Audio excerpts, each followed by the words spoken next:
There's no problem too big or small, no issue too hot or cold, and no subject these gentlemen won't talk about. Let's head into the lab to see what they're working to figure out today. Let's do this.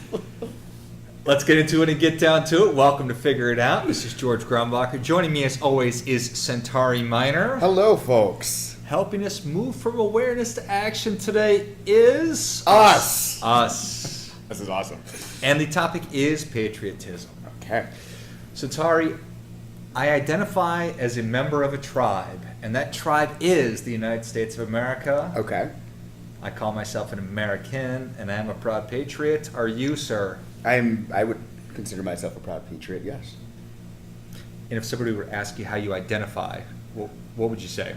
I guess that's a pretty loaded question. I think there's a number of approaches to that. If I were, say, in a foreign country, I would say I identify as an American, but here I would say probably African American. But I think that's mostly just because of social constructs make us believe that. But I think above all, I would identify as being an American. Yeah, fair enough. Yeah. Well, the idea of patriotism is a big one, like any other concept that we would talk about. So I think that it would be important, or I thought it would be important to start with a definition. And Merriam-Webster tells us that patriotism is love for or devotion to one's country. Okay. So can we agree on that? We can agree on that. And then from there, I guess that I did a bad job setting this program up. I think that what we want to do is keep this to 20 minutes. Yes. So let's start the clock again. We probably have 19 minutes left to try to, for lack of a better term, unpack this concept. Boom, let's do it. So anyway, love for or devotion to one's country. So when you think about patriotism, what is it that comes to mind? Why is it important today? Why is it a hot topic today? That's a lot of questions, George. Patriotism, what comes to mind, I think most people think I would think the American flag, but if you think about what this country means to so many people, it's more than that. I would say patriotism is looking at, I'll do this strictly from a United States perspective, looking at how you can devote and commit yourself to a country that has nurtured you. So coming from an idea that United States, no matter your views on what we're doing, what we've done, it's been a country that has fostered the American dream, and that's something that I believe a lot of people like and can get behind. And so patriotism in that way is really supporting that country to the best of your abilities. But I think also when you think of patriotism, I think depending on who you are in this country, different things come to mind. So like I said about the American flag, that might be true if you're a white male in the South. But if you're a Latina female in California, you might think of patriotism as a very different thing. So it'd be interesting to get those viewpoints at some point. But I think it just depends on who you are. Does it really? Yeah, I would say so. Chris Rock has this great joke about the United States, and it's like, if you're black in America, the U.S. is like the uncle that molested you but paid for college. So being black in the United States, you have a much, much better life and opportunities for advancement and growth than you would anywhere else in the country. And I think in the world, in the world, I think a lot of people take that for granted. And so I would much rather be black here than in France, right? And so that's one piece of it. But my experience is very different than your experience as it relates to this country. So I think people would have a different thought on patriotism. No, fair enough. Yeah. And subjective nuance and subjectivism, I think, is a valuable, important thing. But getting down to the root of really what patriotism is first, which is why I started with the definition, I think is also really important. There's this great C.S. Lewis quote that says that unless the measuring rod is independent of the things measured, we can do no measuring. So you need to set what that objective truth is. So what the definition of patriotism is, it's got to be set, and then we can go into subjective experience and nuance and everything else. But maybe we should start at the beginning and talk about really what the founding fathers, for lack of a better term, the founders of the country really meant. and that's the Declaration of Independence, obviously, and then the Constitution. Right. Do you think that most people have read those?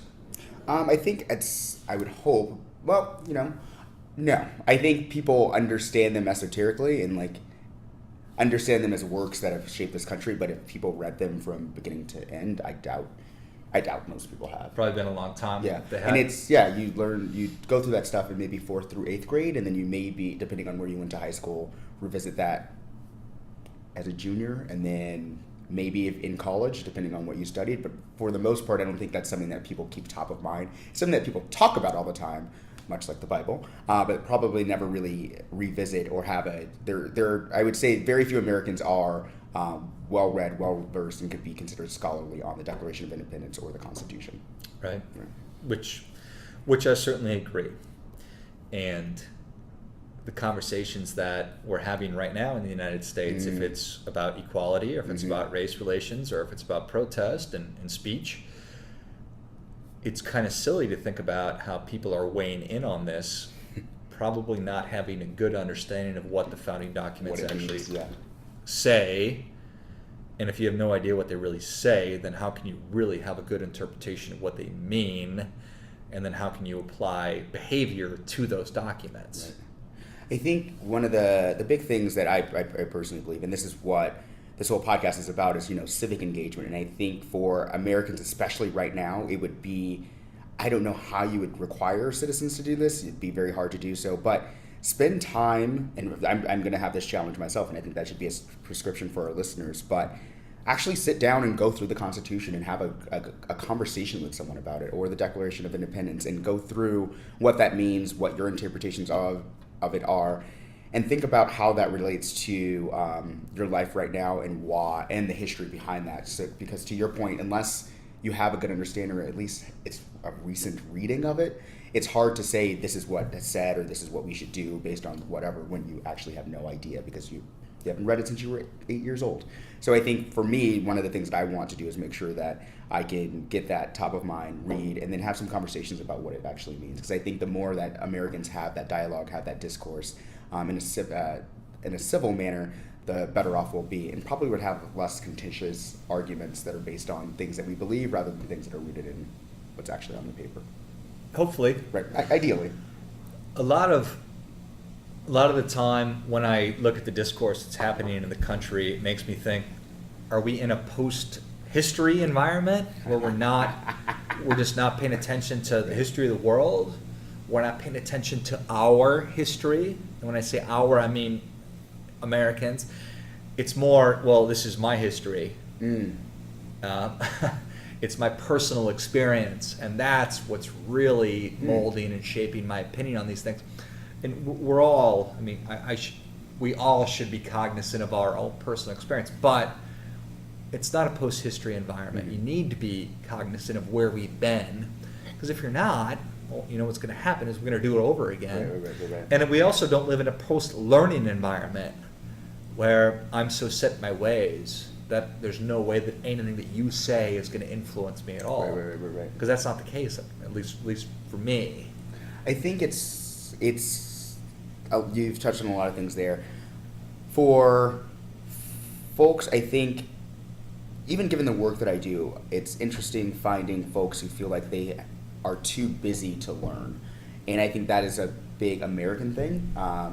That people will say, well, I don't have the time to be well-read. I don't have the time to read the Constitution. I don't have the time to do X, Y, and Z. But if you really want to be a great citizen, if you want to learn about the world, if you want to be a good American, a good patriot, you have to know the history of this country. And you made a good point, the history of this country. I took a 20th century U.S. history class in college, and one of the things that turned me off from the class was that it was taught exclusively from The People's History of the United States by Howard Zinn, which is a great book, but I felt that we didn't get to the actual looking at all of the United States in the U.S. history of the 20th century, but rather just through marginalized groups, which was great. I mean, I loved hearing that, but I also signed up for the class to know about like the United States as a whole. Right. So to your point, I think we have to look at the United States as a whole, that history, learn it, love it, and then you can weave in your own personal pieces of that as you see fit. Yeah. I think that a big part of A big part of life is understanding what the difference between goals and ideals is. Is that the Constitution and our founding documents, a lot of it is based on ideals. And the difference from my perspective on what a goal and an ideal is that an ideal is something that I'm probably never going to reach. That doesn't mean that I stop striving for it. Goals are things that I can actually do and get there. Yep. And then reset them and get new ones. Right. The ideal, I'm never going to be my ideal self, but that doesn't mean just because I fall short, I stop. So just because we're not, as a country, living up to the ideals that the Founding Fathers set out, doesn't mean we throw the baby out the bathwater, and I'm not saying that that's what's happening. But I feel like there's a lot of frustration and divisiveness because in some areas we are falling short. It's important for people to remember this is a practice, it's not a game of perfect. Right, in that we can do, why wouldn't you want to strive for those ideals, right? And when the Founding Fathers, I'm assuming, when they made these documents and had these ideals, they, of course, couldn't foresee everything that would change in this country, and so that kind of put us sideways. But we should always go back to the root and think about the history of where we began, and think about, okay, today, what does that look like, and what can we strive for? So the idea of ideals, of course, every American in this country should make sure that we are striving for that and not get discouraged by the fact that we haven't gotten to whatever those things are yet, and might not. We might not. And I think that that's really what patriotism is, at least for the United States of America, is believing in what our Founding Fathers said in the Declaration of Independence. We hold these truths to be self-evident, that all men are created equal, that they are endowed by their Creator with certain unalienable rights, that among them are life, liberty, and the pursuit of happiness. Okay. Let me ask you a question. Yes. Would you, quick yes or no, would you tomorrow go to war for your country? I would, yes. Okay.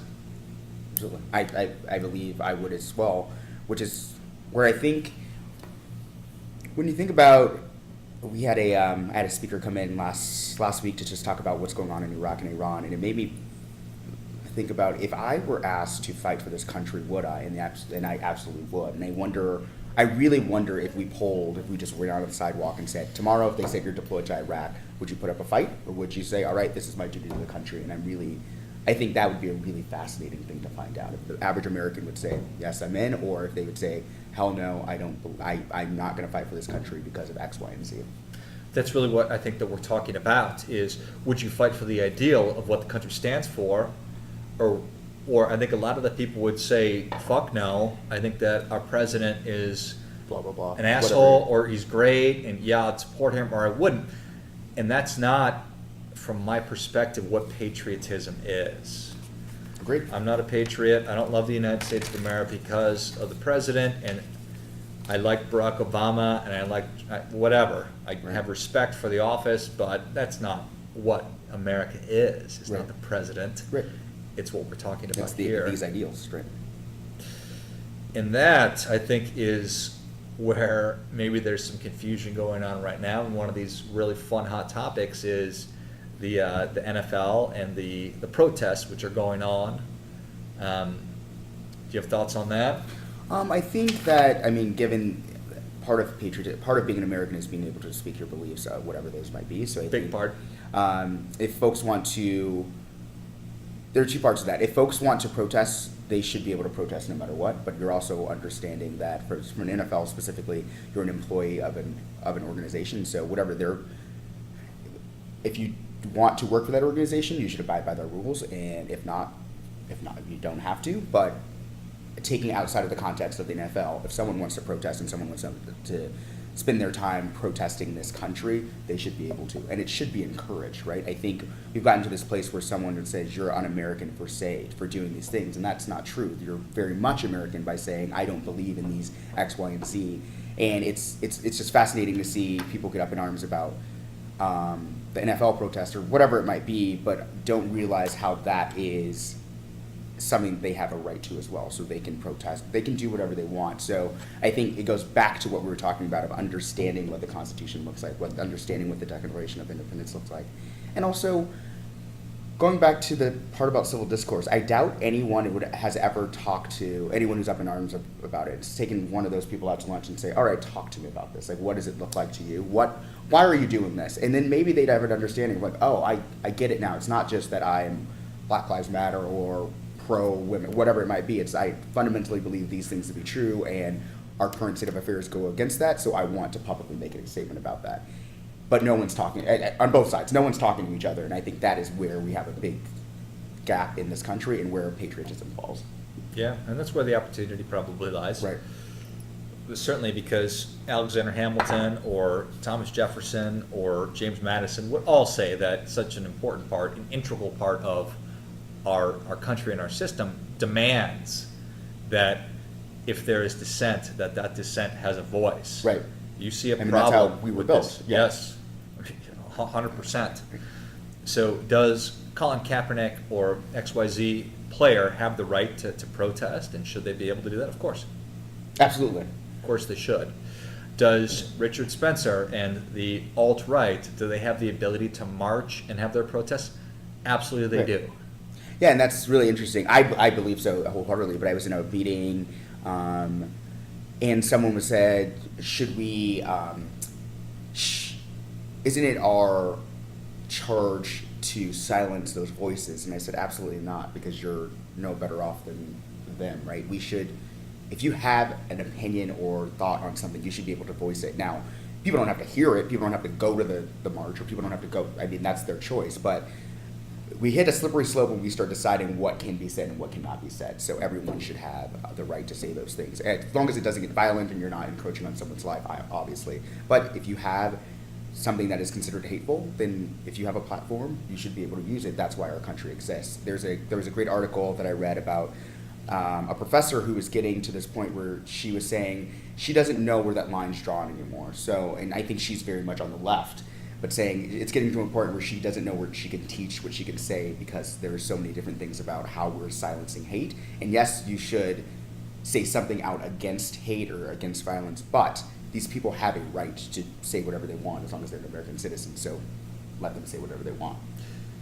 And I think that is the issue of the day, or at least one of them. We had the opportunity to have somebody on the show a couple of weeks ago talking about free speech on college campus. And for God's sakes, the answer to hate speech is not no speech, it is more speech. Right.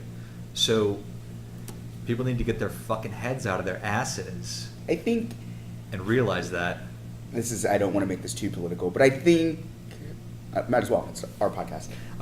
Do whatever we want. We can do whatever we want. You look at what happened in the election, whether you liked it or not, but you had a bunch of people on the left who were so in their own bubble of thought of greatness, of we're the liberal elite and we do everything right, that they didn't think about other voices in that. And I think that's which is what is happening now, is that they feel that these pro-LGBTQ, pro-women, pro-black, whatever voices are the only things that should be pushed to the front. That's not true. You have to have the other side. So you at least know what's out there and you know how to counter it. And hopefully both sides could have ideally, going back to ideas, could have a conversation about where they can find middle ground or common ground, or no ground at all, but have a conversation with each other. But as soon as you start silencing those voices, that's where you find revolt. And if I were on the alt-right side and I constantly was getting hit with people saying, you can't speak on my campus or you can't do this, I would say, you can't deny me, especially in a public university, you can't deny me that because I'm an American citizen. So of course you're just going to incite more rage and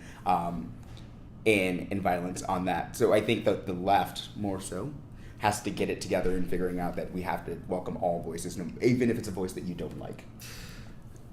American citizens and folks that identify as Americans, whether you're right or you're left, man, because we're all in this together. And that's the only way forward, is to be able to have dialogue about this and to learn and to listen. And our time is going to be coming to a close here in a couple of minutes. But I don't understand why we're taking cues from fucking athletes or from celebrities or from the news media anyway. I mean, educate yourself. Go online, Google United States Constitution, Declaration of Independence.